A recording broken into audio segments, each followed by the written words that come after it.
مسجد کے اندر سونا امام شافعی رحمۃ اللہ علیہ کے نزدیک مطلقاً سونے کی اجازت ہے، چاہے مسافر ہو چاہے مقیم ہو، تو وہ کہتے ہیں کہ مسجد میں سونے میں کوئی حرجہ نہیں ہے۔ یہ امام شافعی رحمۃ اللہ علیہ کا، وہ استدلال کرتے ہیں حضرت ابن عمر رضی اللہ تعالیٰ عنہ کی اس قول سے کہ وہ یہ فرماتے ہیں کہ ہم جب جوان تھے تو اس وقت ہم جو ہے جب ہجرت کر کے آئے مکہ سے تو پھر ہم مسجد ہی میں سویا کرتے تھے۔ تو کہتے ہیں کہ وہ مہاجر تھے تو لیکن مسجد میں ان کا، وہ تو مدینہ کے اندر آئے تھے ہجرت کر کے، مدینہ کے اندر بھی ان کا جو ہے پھر کچھ نہ کچھ ٹھکانہ انہوں کو مدینہ والوں نے دے دیا تھا، پھر بھی جو ہے یہ کہتے ہیں کہ ہم تو مسجد میں سویا کرتے تھے۔ ٹھکانہ ان کو دے دیا تھا، کسی نے اپنا ایک کمرہ دیا تھا، کسی نے اپنی ایک منزل دی تھی، وغیرہ وغیرہ ٹھکانہ دیا تھا، لیکن چونکہ تنگ جگہیں تھیں تو اس وجہ سے جوان لڑکے جو ہے ان کے ماں باپ تو وہاں رہتے تھے مکان کے اندر، جہاں تنگی ہوتی تھی تو وہاں کے وہ جوان جو ہے آتے تھے، وہ تو مسجد میں سوتے تھے، تو اس وجہ سے یہ جواز ہے۔ امام شافعی رحمۃ اللہ علیہ فرماتے ہیں۔ احناف کا یہ ہے کہ موقف یہ ہے کہ وہ فرماتے ہیں یہ جائز نہیں ہے۔ یہ تو حضرت ابن عمر رضی اللہ تعالیٰ عنہ اس دور کی بات کر رہے ہیں کہ جس وقت وہ مکہ سے دراڈر ہجرت کر کے آتے تھے، ایک مجبوری تھی، ان کی جو ہے حالت تھی مسافر کی حالت، وہ کوئی ٹھکانہ نہیں تھا، اور عذر کی صورت میں تو آدمی وقتی طور سو سکتا ہے، لیکن یہ ہے کہ اس وجہ سے جب حضور صلی اللہ علیہ وسلم نے بعد میں اعلان بھی فرمایا تھا، یا معشر الشباب من استطاع منکم الباءۃ فلیتزوج، اے جوانوں تم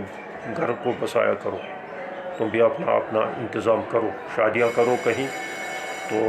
نتیجے نکلے اس سے تمہارا گھر بس جائے گا، کہیں نہ کہیں کچھ مل جائے گا، یا اپنی کوشش کرو۔ تو چنانچہ آہستہ آہستہ تو چند مہینے کے اندر وہ کسی نے کچھ کر کے کسی نے کچھ کر کے جو ہے اپنا گھر انہوں نے وہاں ٹھکانے بنا لیے تھے۔ اور اس وقت گھر بنانا آسان بھی تھا، کوئی مشکل نہیں تھا کہ خود ہی جا کر جو ہے محنت کرتے تھے، پتھروں کو ادھر ادھر سے لا کر، یہاں گارے کی اینٹیں وینٹیں بنا کر، کچے اینٹوں سے اس کو جو چار دیواری بناتے تھے، اوپر سے کوئی مٹی کی چھت ڈال دی،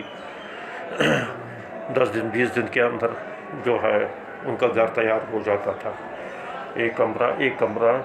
وہ میاں بیوی کے لیے کافی ہوتا تھا۔ حضور صلی اللہ علیہ وسلم کے بھی جو ازواج کو انہوں نے گھر بنا کر دیے تھے تو وہی بھی تھا، ایک کمرہ سب کے پاس، اس کے علاوہ تو تھا نہیں کچھ۔ تو یہ آسان تھا، تو اس وجہ سے یہ وقتی طور ہے۔ باقی رہا یہ ہے کہ مطلقاً اس کو جائز قرار دے دینا یہ کسی طرح بھی صحیح نہیں ہے۔ حضرت ابن عباس رضی اللہ تعالیٰ اسی کے قائل تھے کہ وہ کہتے تھے کہ اس کو مبیت اور مقیم، رات گزارنے والا بھی نہ ہونا چاہیے، اور اسی طریقے سے مقیل بھی نہیں ہونا چاہیے، نہیں قیلولہ مستقل جا کر چلو قیلولہ مسجد میں کر لیں گے، یہ اس کی اجازت نہیں، یہ جائز نہیں ہے۔ اور ممانعت کی وہ حدیث بھی ہے کہ وہ حدیث بھی اس پر دلالت کرتی ہے کہ جو حضرت ابو ذر غفاری رضی اللہ تعالیٰ فرماتے ہیں کہ ایک دفعہ وہ مسجد کے اندر سوئے ہوئے تھے، حضور صلی اللہ علیہ وسلم مسجد کے اندر داخل ہوئے تو انہوں نے، حضور صلی اللہ علیہ وسلم نے ان کو اپنے پاؤں سے ٹھوکر مار کر اس کو جگا لیا اور کہا، الا انی اراک نائم فی المسجد، کیا میں تمہیں نہیں دیکھ رہا ہوں کہ تو مسجد کے اندر سویا ہوا ہے؟ تو انہوں نے کہا، یا رسول اللہ صلی اللہ علیہ وسلم تمہیں سونے کی نیت سے نہیں آیا تھا، لیکن یہاں پہنچ کر آنکھ لگی تو میں سو گیا، تو جلدی اٹھے ہوئے۔ تو یہ دلالت کرتا ہے اس بات پر کہ مسجد کے اندر مستقل جو ہے سونا جائز نہیں ہے۔ اچھا، اسی طریقے سے مثلا مدارس والے تو یہ مسجد کو تو وہ اپنا ہی گھر سمجھتے ہیں، خدا کا گھر تو ہے ہی نہیں ان کے نزدیک، وہ جا کر کہتے ہیں مسجد میں سو جائیں گے۔ تو حالانکہ مدرسے میں تو آج کل تو ایسا نہیں ہے کہ مدرسوں کے اندر بڑی سہولت ہے، کمرے ہیں وغیرہ، اس وجہ سے بالکل ہی ممانعت ہے اس چیز کی۔ تبلیغی والوں کے لیے بھی اب جو ہے نا، کیونکہ اس زمانے میں یہاں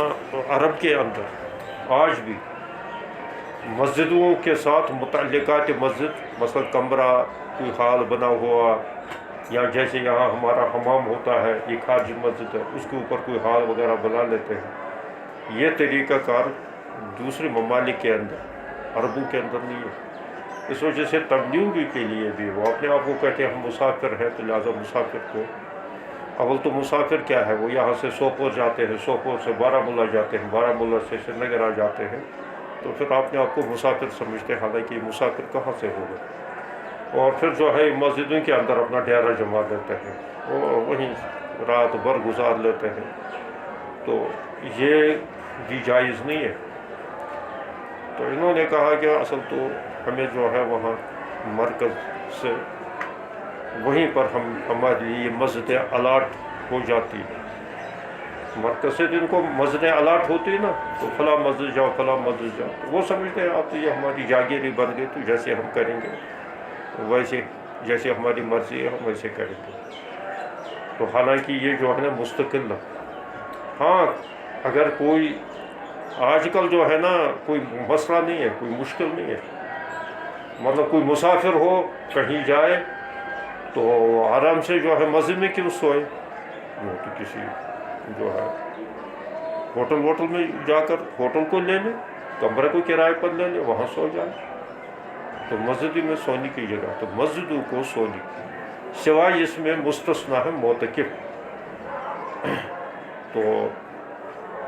کیونکہ وہ تو حضور علیہ الصلوۃ والسلام خود بھی جو ہے مسجد کے اندر جو اعتکاف بھی کرتے تھے، اور رات کا قیام بھی وہیں ہوتا تھا، اور سارے جو ہے معمولات حضور صلی اللہ علیہ وسلم کے مسجد کے اندر پورے ہوتے تھے، تو اس وجہ سے معتکف اس سے مستثنا ہے۔ باقی